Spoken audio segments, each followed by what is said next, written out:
Hello again, all you wonderful Star Wars Unlimited humans. It's me again, and we are back to talk about some more spoilers from Twilight of the Republic. I was away over this last weekend, attending Onyx Unlimited. Massive shout out to the crew over at Onyx Squadron, Rob and Abby. Brad, I believe, as well was there. Sorry, I'm horrible with names. As well as a massive shout out to the crew over at Small Worlds FLGS. You guys put in an awesome tournament, and I can't wait for the next one. Also, I'll be making a video soon about the top 8 lists that were there. It's kind of the biggest Australian Star Wars Unlimited tournament we've had so far, so I think this is worth talking about. A bit of a teaser for that. There's no Sabines in the top 8, and the final was a mirror match between two of the same leader, so watch out for that video real soon. In the meantime, let's have a look at some new cards that were spoiled. Massive shout out to Squadron, Rolling Solo, TowerNumberNine, Jade Throne Podcast, Outmaneuver, Don't Be Bored, Unlimited MDR, Garbage Rollers, and The Force Unlimited for all of these spoilers. The links for their spoilers alongside the card they spoiled is down in the description, so go send them some love as well. Alright, let's just start out with Outspoken Representative. Now, I probably should have done this card in the last group of spoilers I did. For some reason, this one slipped through the cracks. Maybe it was spoiled right after I made the video. But essentially, we have a 2-drop, 0-3, gain Sentinel when you have another Republic unit, and when defeated, create a Clone Trooper token. And I like this card because it gives us a bit of a lesson in colour philosophy. If you compare this to the Wartime Trade Official, very, very similar kind of mechanics going on here. When defeated, they make their respective token. And the Wartime Trade Official is a card that's more sort of leaning into mechanics like Exploit, where you actively want to be sacrificing your own units and tokens and whatnot. Where the Outspoken Representative gives you a bit more durability. It leans a bit more into Coordinate, because you have a unit that is protecting your other unit through Sentinel early game. You can have this out on turn 1 and activate Sentinel on turn 2. And when your opponent does work their way through it, you have a 2-2, which is actually more durable than the Battle Droid made by the Wartime Trade Official. So essentially what we have here is the same kind of mechanic, but leaning into their respective sort of color identity mechanics in Exploit and Coordinate. It's a decent little draft card. Might see play in constructed Coordinate Republic style stuff if that is relevant. Perhaps if there's a Republic based shell for Obi-Wan, Rey, Luke, all that kind of stuff. It's a card that might see relevant play. Look, it's really cheap and it has Sentinel on it. That's sort of my thinking on that. But it's okay. It's an interesting looking card. We've got a couple of Separatist Matter cards here in Droid Commander and Vanguard Droid Bomber. And I gotta say, I'm a little bit annoyed by the design on these two because they are so similar to Coordinate, but they're working in the Separatist faction. Indeed, it almost feels like better Coordinate because they have an on-play trigger in ambush and doming the enemy base for 2, but you only need to have one other unit, which kind of feels bad if your opponent's, playing a bunch of Coordinate stuff and, they're trying to trigger out their ambush, they're trying to like grow their echo and all that kind of stuff. Feels bad when your opponent is activating these abilities and they only have one other unit. They're doing this kind of thing more efficiently than you. Look, it's fine. The effects are a little bit less powerful. Except Droid Commando, the 3-resource 4/3 with ambush when you play it is pretty great. I think this is probably going to see constructed play. It just irks me a little bit that it's aping that design a bit, and arguably doing it better than the faction that's designed to be doing that. It is pretty cool though. Both of these cards I think could work well on an Exploit deck, if that Exploit deck wants those colors. It'll definitely want green, that's for sure. The Vanguard Droid Bomber, being able to get some value out of it and then exploit it into a different unit seems decent. It just depends whether Exploit wants red. Nevertheless, if there is a red-based Separatist deck, I still think this is decent. If it wants to go aggro, just play out a bunch of droid stuff. Seems decent alongside General Grievous if you want to pair him with red as well. Could be quite good. Alright, let's move over to some more just general unit spam cards, both in green. And the presence of both of these cards I really do think makes a strong case for double green unit spam to be a thing, possibly paired with the leader we're going to look at later in this video. But first of all, let's just have a look at Confederate Courier. It's a space unit that makes a battle droid when it's defeated, so it's a 2-resource 2/1. Similar design to the Wartime Trade Official, and my main concern with that card when we had a look at it was whether you really want to be playing blue in your exploit decks. The fact that we have a green unit now that essentially does the same thing, It's also a space unit for what that's worth as well. Makes me think that that is less important now, and maybe our exploit decks won't be blue, but who knows? Maybe it's really important to pair those alongside sort of like the hard removal events you have in blue.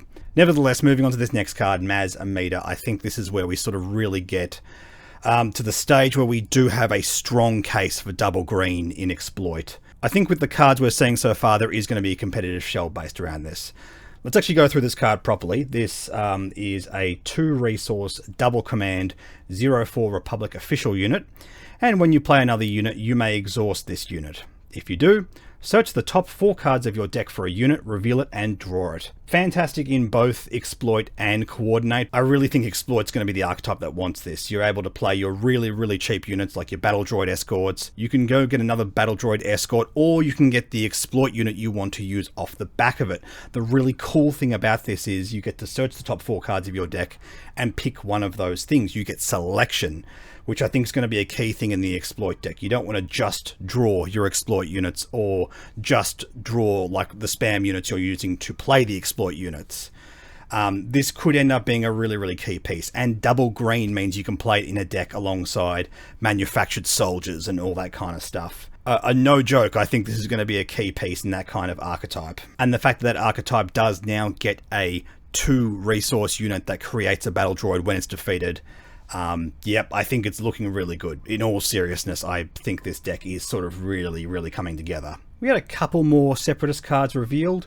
This is Elite P-38 Starfighter, a 3-resource cunning villainous 3-2 Separatist vehicle fighter unit in space. And when played and defeated, you may deal 1 damage to a unit. This one's interesting because it feels like a setup card for your exploit decks.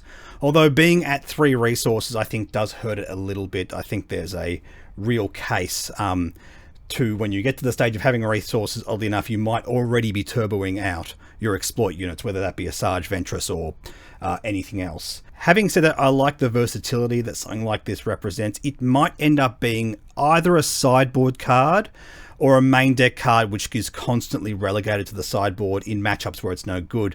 But if your opponent's playing a lot of battle droids or playing a lot of things that rely on shields, for example, that's where this sort of really steps up. As I said, the fact that it costs 3 and its ability is a little bit fringe. Obviously dealing damage is always a good thing, but there's always the risk that you're coming up against an opponent who has, big sort of blue tough creatures, or they actively benefit from having their unit damaged, like they're playing Kira or something like this, and this just feels awful against them. So yeah, I don't know, maybe it's a little bit too fringe. It's also not a droid.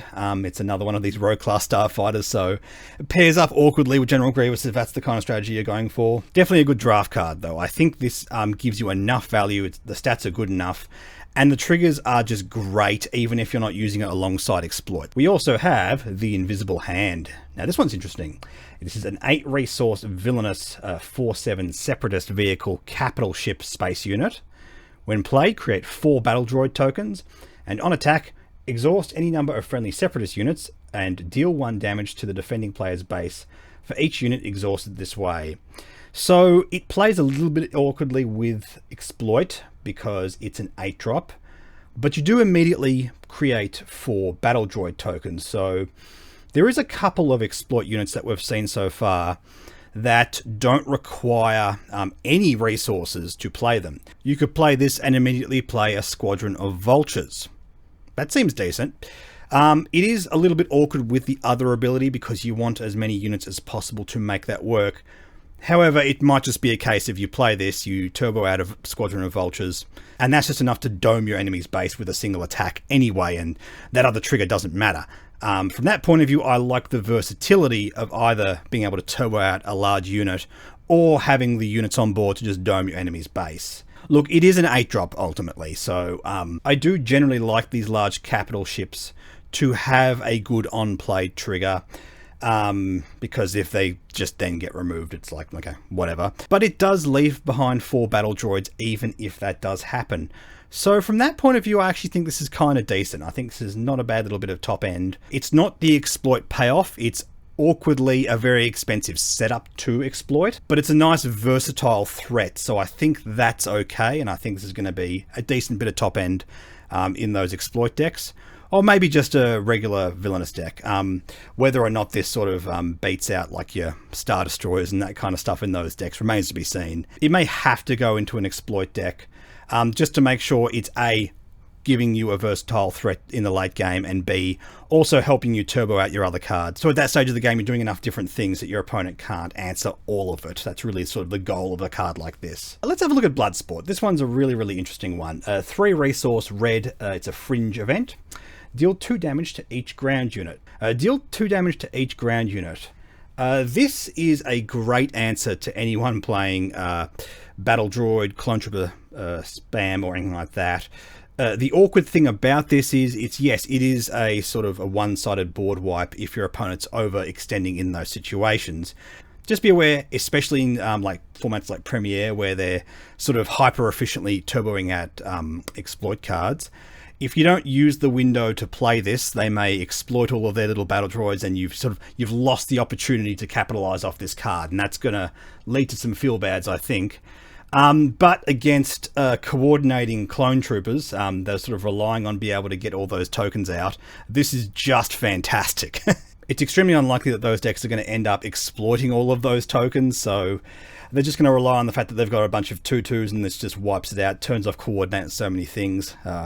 Look, I've spoken about my issues with coordinate so far, and the fact that this card is getting printed at uncommon, it's going to be a real good solid sideboard answers in a lot of the red decks, especially if, you know, coordinate does see any prominence. Yeah, it's just really solid. Also, if exploit sees a lot of prominence, I still think this is going to be a sideboard card. So the fact that it's going to be in the format as a common sideboard card anyway still harms the coordinate decks, even if they're not high up in the meta. However, I think the presence of this card is good. A nice solid sideboard answer.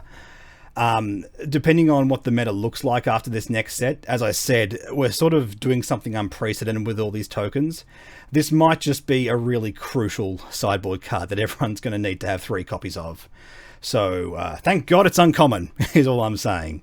Let's move on to I Have the High Ground. This is a 1-cost blue tactic event. Choose a friendly unit. Each enemy unit gets -4, -0 while attacking that unit this phase. So first of all, yes, excellent meme quotes. It's very clear that the FFG devs working on this game love their memes, love their Star Wars content. I eagerly await for more Obi-Wan quotes. We have I Have the High Ground, we have Hello There. I think we can eagerly anticipate the spoilers of So Uncivilized and Another Happy Landing. Answers in the comments. What other Obi-Wan quotes do we need in this game? I think there's also some good ones in episode 4 that we need to be adding in, maybe in later sets. But in terms of this card, I like it a lot as a kind of a fringe answer to a deck that wants to be sort of beating down like your leader in particular, but also your other important units. It might be a little bit too narrow to play in the main deck. I think my Magic the Gathering brain does sort of fog my assessment of a lot of these cards, because ultimately Star Wars Unlimited always uses some amount of units. So it's always going to be somewhat relevant. I just think there's too many archetypes that do kind of ignore this. Either your enemy units just want to dome your base and all that kind of stuff. Interesting in the Obi-Wan archetype we've been discussing, where you want to play a lot of sort of large, beefy Sentinel units. You stick it on your Sentinel and hey, your opponent just doesn't really have any good answers for it. Maybe that stops like 2 or 3 attacks from getting through your Sentinel, maybe at your base. Seems decent in those situations, and maybe in those decks we can be looking at playing this main board. Otherwise, blue decks could be looking to play this sideboard. I think there's a good case in most blue decks to consider a card like this, but maybe that's dependent on the meta. I am seeing a lot of comments as well about people saying this is terrible because you can just remove the unit you play it on. I'd just like to say, if you play this on one of your units and your opponent waylays them, well, guess what? They've played a 3-resource event, you've played a 1-resource event. You've won that little exchange. However, it is always fun to see people say, oh, it just dies to removal, this card's terrible. Great to see that little conversations come from Magic to this game as well. However, it's probably a good thing. It means Star Wars Unlimited is popular enough to get those kinds of brain dead takes in the game, so nice. Alright, lastly, before these new leaders, we have Twice the Pride. This is a 2-cost double red upgrade with the innate trait. When played, deal 2 damage to the attached unit. It gives them +4/+0. So hyper aggressive. The The awkward thing is it doesn't pair well with a lot of units that would want this. You know, anything with grit, which pretty much only exists in blue right now. You know, I don't really think we're going to be seeing this played out of aspect. I mean, it's a 4-drop boosting power by 4. I mean, people are playing the Darksaber and Sabine decks just because it gives her 4 more power, and that's pretty cool. Ultimately, it's a fun double red card for your hyper-aggressive double red decks, and that's pretty cool. It just doesn't seem like it combos with anything in particular right now. I'm probably forgetting something, so feel free to correct me in the comments if I've missed something obvious here. Okay, let's move on to some more hype stuff. We have our newest base, Pow City, I believe that's pronounced. It's Uta Pow, so Pow City makes sense. It's a 26 health base. Each leader unit you control gets 1 extra health. And I gotta say, in general, this actually interests me a lot more than the Patronarchy Arena, which increases the power of your leader units. It makes them a little bit more durable. It means your Sabine Wrens get to dodge takedown. You're probably not playing blue and Sabine anyway, that's just a thought I had. However, if there's anything else, if there's any other leader with only 5 health, that might be relevant. I mean, it seems alright alongside things like Obi-Wan. Maybe like your Rey deck can be playing double blue and something like this, but ultimately I think there's too many important things Rey wants to be doing in different colours. It seems interesting. I don't know if there's really much more of an upside to having the extra bit of health on your leader. I mean, it's always great if the 1 extra health means a unit trades with your leader in combat as opposed to it surviving. That is always fantastic, but we have to really look at what the meta is going to be doing forward, whether or not it's sort of answering the correct kind of cards. But nevertheless, I think it's something to keep our eye on. It may not be relevant in this meta, but maybe like a meta from a set in a year's time. For some reason, this is really, really important. Alright, one of these new leaders. Let's have a look at Mace Windu. Now, Mace Windu himself is a red-white leader. He has Action 1, Exhaust, deal 1 damage to a damaged enemy unit. Then if it has 5 or more damage on it, deal 1 damage to it. And he deploys at 7 resources, deploying into a 5/8 Force Jedi Republic unit. When deployed, deal 2 damage to each damaged enemy unit. Before we go on to assess Mace Windu, I want to have a look at a couple more cards that pair with him, kind of to give us a better picture of what we want to be doing with this and the cards that support him. We also have Mace Windu's Lightsaber, a 2-resource red-white card. Attached to any non-vehicle unit, it is +2/+2. Not a bad little rate for a 2-resource upgrade. When played, if attached unit is Mace Windu, draw 2 cards. We also have Kit Fisto, a 6-resource red Force Jedi Republic unit. He's a 7/6 Saboteur, and with Coordinate, you may deal 3 damage to a ground unit. And I think cards like Kit Fisto is going to be really, really important to making sure Mace Windu has some kind of repeatable effect. I find the ability on the front side to be a little bit difficult. You've got to be dealing damage to your opponent's units really, really early on to make sure we get consistent use out of this. And it might be a little bit awkward. Also, if you're dealing damage to your opponent's units with like Grenade Strike, Daring Raid, Open Fire, in general, you kind of just want to make sure you're dealing enough damage to destroy those units. And then you don't really feel like you're getting much value out of Mace Windu at all. I mean, a card like Grenade Strike is fantastic because you get to damage 2 things. And obviously when you sort of have a finite amount of damage going across 2 units, you're less likely to destroy both of them. And that feels to me like the situation where Mace Windu is going to feel better. And yes, we also had Bloodsport revealed, so we can just sort of spam damage across multiple things. Again, if your opponent's just playing, a bunch of tokens, it's just going to wipe them out anyway. And again, Mace Windu is not really doing anything at that point. And you might say, oh, hey, well, in that situation, you're winning anyway. I don't know. In exploit decks that are playing a bunch of battle droids that get wiped out by this, I think they're going to be able to rebuild pretty consistently, and they're going to take advantage of the fact that you've got no value out of your leader in those situations. It also plays awkwardly with the fact that some decks do like actively having damage on their units, like Kira, and while those decks do sort of help you out by automatically putting damage on their units, they also have a lot of shields.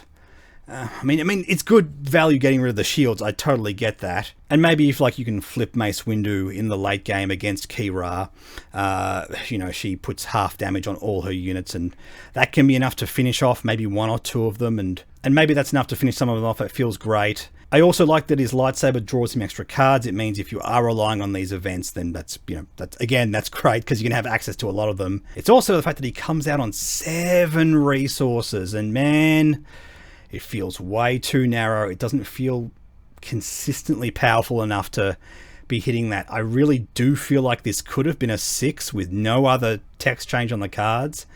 Maybe one less power on the front end, one less health. But I say this, and my original assessment of the Rey leader was, I'd rather just be playing Luke Skywalker. And then, hey, look, Rey's fantastic. Yeah, I don't know, he's doing a lot of damage, but when we look at other red leaders that can deal direct damage to your opponent's units, like Bo-Katan or Darth Vader, I just like the way they're doing their stuff a bit better. Having to actually have damage on your opponent's units, it feels like a tough ask. Plus, there's also decks that really don't care about it. Your opponent can just be playing a token strategy with either battle droids or clone troopers, and this just feels terrible against those decks. Yeah, I don't know. I don't love Mace Windu. Please answer in the comment if I've missed an obvious synergy that makes him awesome.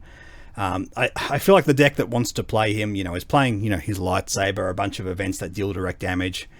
I just don't know that it really gets there with the combination of cards we have right now. Let's move over to the leader, which I think is a little bit more interesting in my opinion. This is Count Dooku in green and black. He has the ability Action.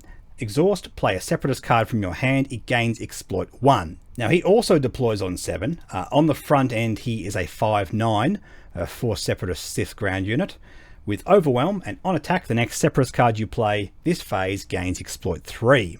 Now, bear in mind, the rules as we understand them so far do not allow for the stacking of keywords. So my best knowledge of the game, and if the judge watching, please feel free to correct me on this, is you cannot stack Exploit.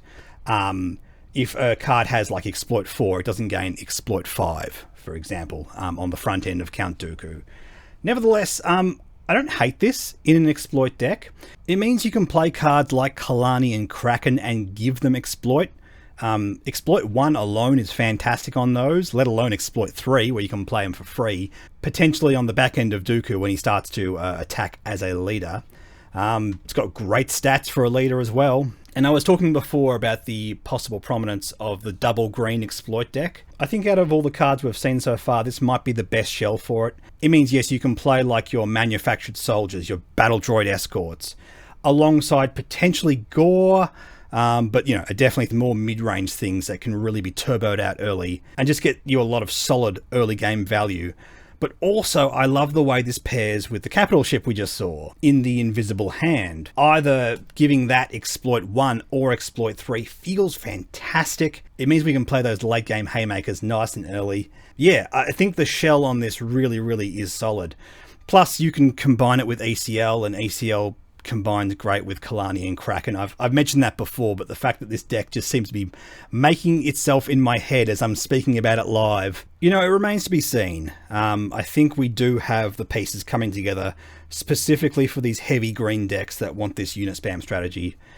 Maybe killing your own units is just way, way too much. I think we've seen the key cards that make that work at this stage of the spoilers. I don't know, this really looks like it's coming together, and I even think this deck can play a couple of copies of Gore. And people have commented about Gore, about how you have to invest so much into him for what is essentially a mediocre body. And again, I just look at that and I think, wow, that has a lot of keywords. It can adapt to a lot of different situations. I actually think, in this double green deck, the pieces for Gore are looking really, really fantastic. It actually to the point where it might be competitive. Maybe my inner Timmy is coming out and I'm getting way too excited by these flashy cards, but just looking at it, I think Count Dooku is, sorry Mace, the way better 7-drop leader right now. And I've had a few commenters say, I think you're really overvaluing Exploit, but again, maybe I shouldn't let the Magic the Gathering influence affect my opinion on these too much, but man, we've seen these kinds of things in Magic just go off. Cheating on the costs of units, sort of cashing in your more useless units, especially when we have good on-defeat triggers. I'm really, really hyped for this to the point where I might even build the Count Dooku deck. Remains to be seen, we might get a better green leader for this shell. However, FFG tend not to give you multiple leaders that lean into the same strategy anyway. They want as much variety in the meta as possible, and sort of pushing the leaders into different archetypes is one of those key things. In terms of the leaders we've seen so far, this to me is up there with Maul, possibly Obi-Wan as well. I think Obi-Wan might be a bit of a sleeper, but no, I think ultimately Maul and Dooku are the two ones I'm looking at primarily. Let's see how well these videos age, hey? In the meantime, thank you so much for watching. Shout out again to everyone that organised Onyx Unlimited. We do have the PQ coming up in Melbourne next month. Hope to see you all there. Come on the Discord, come over chat with us. No Patreon payment required. Just come and hang out. Come chat to us about X-Wing and Unlimited. Now, I am going away again over the next couple of weeks. So I will probably be making a couple of these videos on the road using a bit of a mobile setup, so we see how all that goes. No need to freak out when you see me in the next video recording in a hotel room. It's okay, my partner hasn't kicked me to the curb. With that, thank you all so much for watching, and I'll catch you in the next video.